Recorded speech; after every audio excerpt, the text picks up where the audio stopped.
Tovino Thomas, Dijo Jose Antony കൂട്ടുകെട്ടിലെത്തുന്ന പള്ളിച്ചട്ടമ്പിയുടെ trailer പുറത്തിറക്കിയിരിക്കുകയാണ് അണിയറ പ്രവർത്തകർ. Easter ദിനത്തിൽ രാവിലെ 11:11 ട്രെയിലർ എത്തിയത്. ഏപ്രിൽ 10 ചിത്രം തിയേറ്ററുകളിലേക്ക് എത്തുക. ഈ വർഷത്തെ വമ്പൻ വിഷു റിലീസായി എത്തുന്ന ടൊവിനോ തോമസ്, ഡിജോ ജോസ് ആന്റണി കൂട്ടുകെട്ടിന്റെ പീരിയഡ് ഡ്രാമ ത്രില്ലറായ പള്ളിച്ചട്ടമ്പിയുടെ ട്രെയിലർ പുറത്തിറങ്ങി. ഈസ്റ്റർ ദിനത്തിൽ രാവിലെ 11:11 അണിയറ പ്രവർത്തകർ ട്രെയിലർ പുറത്തുവിട്ടത്. ഏപ്രിൽ 10 ലോകമെമ്പാടുമുള്ള തിയേറ്ററുകളിൽ 5 ഭാഷകളിൽ പ്രദർശനത്തിനെത്തുന്ന ചിത്രം പ്രേക്ഷകർ ഏറെ പ്രതീക്ഷയോടെയാണ് കാത്തിരിക്കുന്നത്. ത്രില്ലംഗം ടൊവിനോയുടെ ആക്ഷൻ പരിവേഷവും ഡിജോ ജോസ് ആന്റണി എന്ന സംവിധായകന്റെ മേക്കിംഗ് ക്വാളിറ്റിയും ട്രെയിലർ സൂചിപ്പിക്കുന്നുണ്ട്.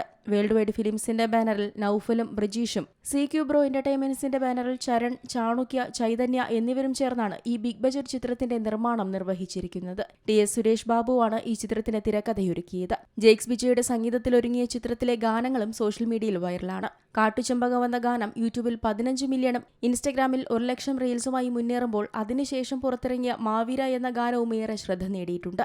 1950-60 കാലഘട്ടത്തിൽ നടക്കുന്ന കഥയാണ് പള്ളിച്ചട്ടമ്പി പറയുന്നത്. സൗത്ത് ഇന്ത്യൻ സെൻസേഷൻ കയാതു ലോഹറാണ് പള്ളിച്ചട്ടമ്പിയിൽ നായികയായി എത്തുന്നത്. വിജയരാഘവൻ, TG രവി, സുധീർ കരമന, ബാബുരാജ്, സിദ്ദിഖ്, ജോണി ആന്റണി, നിബ്രാസ് നൌഷാദ്, വിനോദ് കെടാമംഗലം, പ്രശാന്ത് അലക്സാണ്ടർ തുടങ്ങി നിരവധി പ്രമുഖ താരങ്ങളും ചിത്രത്തിൽ കേന്ദ്ര കഥാപാത്രങ്ങളായി എത്തുന്നുണ്ട്. ഡിജോ ടോബിയാണ് ചിത്രത്തിന്റെ ഛായാഗ്രഹണം നിർവഹിച്ചിരിക്കുന്നത്. മേഘാശ്യാമും തൻസീറുമാണ് ചിത്രത്തിന്റെ സഹനിർമ്മാതാക്കൾ. Entertainment desk, Zee Malayalam news. ഏറ്റവും പുതിയ വാർത്തകളും വിശേഷങ്ങളും വിരൽത്തുമ്പിലറിയാൻ സീ മലയാളം ന്യൂസ് എല്ലാ ഡിജിറ്റൽ പ്ലാറ്റ്ഫോമുകളിലും ലഭ്യം.